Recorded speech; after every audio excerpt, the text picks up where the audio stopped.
رب يسر ولا تعسر بتمم بالخير بسيدنا اللهم ارزقنا فهم النبيين وحفظ المرسلين ونعم الملائكة المقربين اللهم إنا نستهديك لأرى الشيء علينا سيدنا من يمضانا سخر لنا الكتب كلها يا معلم إبراهيم علمنا يا مفهم سليمان فهمنا آمين.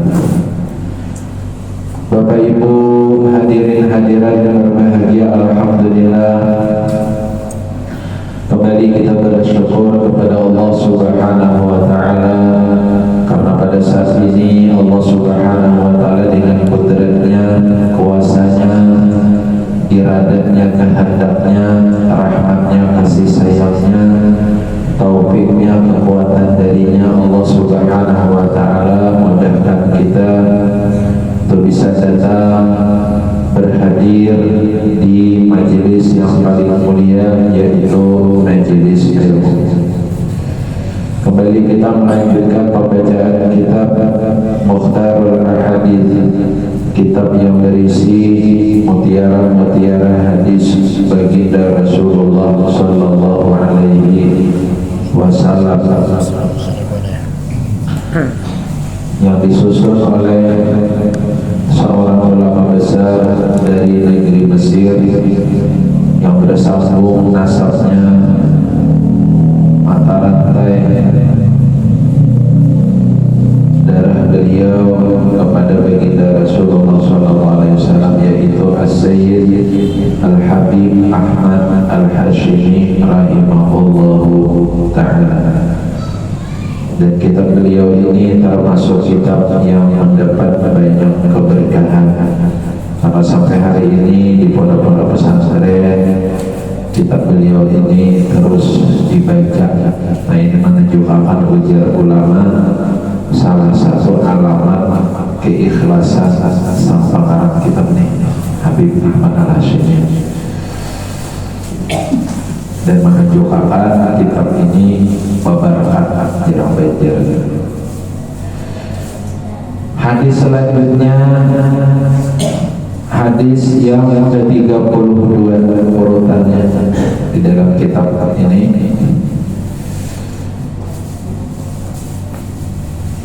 Hadis ini Ani bin Umar radhiyallahu anhu. Hadis ini diriwayatkan dari sahabat Abdullah bin Umar dari anaknya Sayyidina Umar namanya Abdullah. Jadi Sayyidina Umar berisi anak seorang ulama ahli ibadah dan terkenal sebagai seorang yang sangat teliti mengikuti sunnah Nabi, namanya Abdullah bin Umar.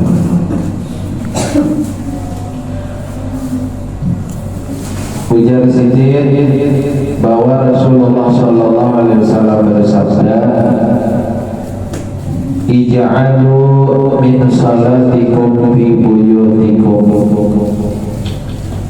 wa la tattakhidhuha qubura. Rawahul Bukhari wa Muslimun wa Ahmad wa Abu Dawud. Hadis ini diriwayatkan oleh Imam Bukhari, Muslim, Imam Ahmad dan juga Imam Abu Dawud dan ulama-ulama hadis lain. Apa ujar Nabi, terjemahnya wallahu a'lam, ij'alu, jadikanlah min salatikum, sebagian daripada salat kalian, fi buyutikum, dikerjakan di rumah-rumah kalian, wala tattakhidhuha qubura, dan janganlah kalian jadikan, ujar Nabi kita, rumah tempat tinggal kita itu seperti kuburan. Bapak Ibu hadirin hadirat yang berbahagia, Nabi kita Muhammad sallallahu alaihi wasallam melalui melalui hadis ini memberikan tuntunan kepada kita agar rumah kita ini tidak seperti kuburan. Kuburan gelap, ada orang sembahyang di situ.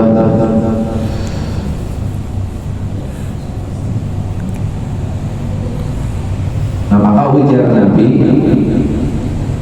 hendaklah kalian memberikan bagian daripada sholat kalian. Maksud sholat di sini ujar ulama adalah wal muradu bi sholati sholatun nafli, yaitu sholat sunat. Jadi diberi bagian dari sholat sunat. Jadi sholat sunat kita mungkin ada sebagian di musola dikerjakan, di masjid ada juga. Nah, ada juga aja Nabi sebagian sholat kita tadi kita kerjakan di rumah.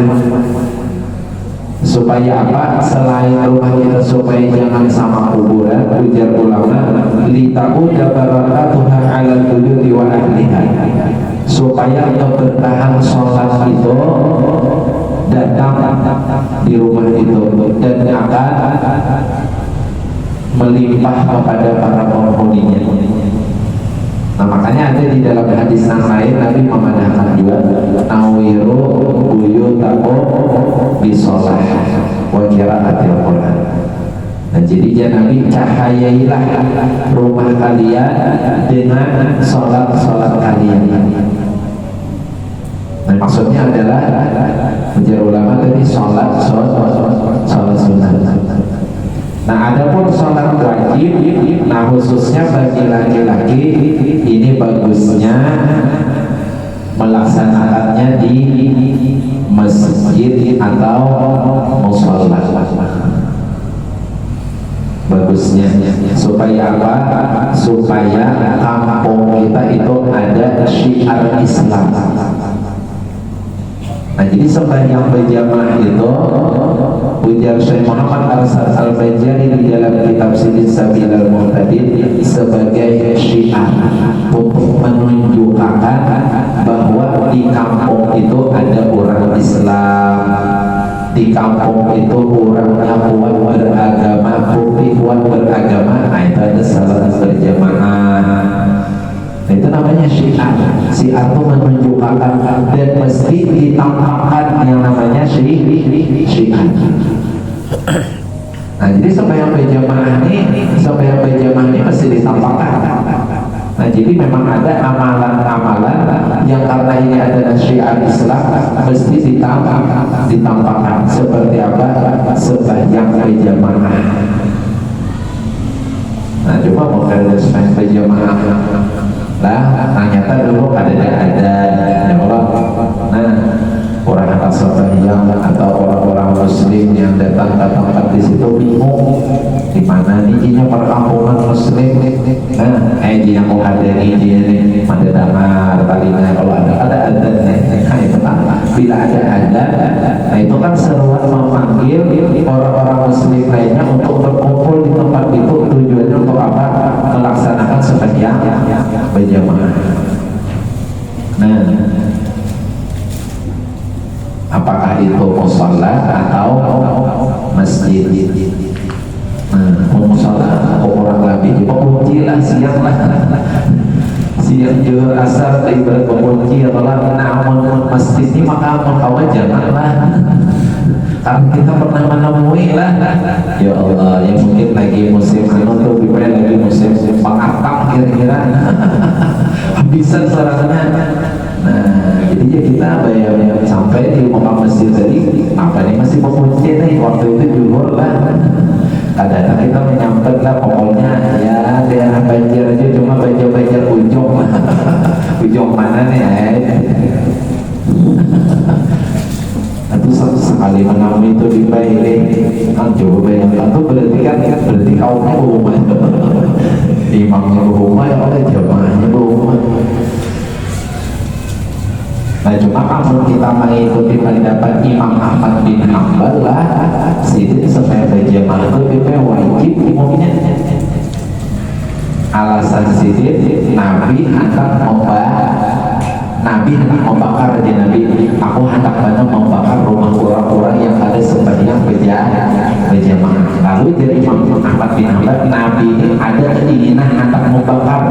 Nah berarti ini Nabi hendak banget sembahyang jamaah itu selalu dilaksanakan. Tapi ulama beda-beda pendapat. Nah dari Imam Ahmad bin Hanbal, Nabi ada keinginan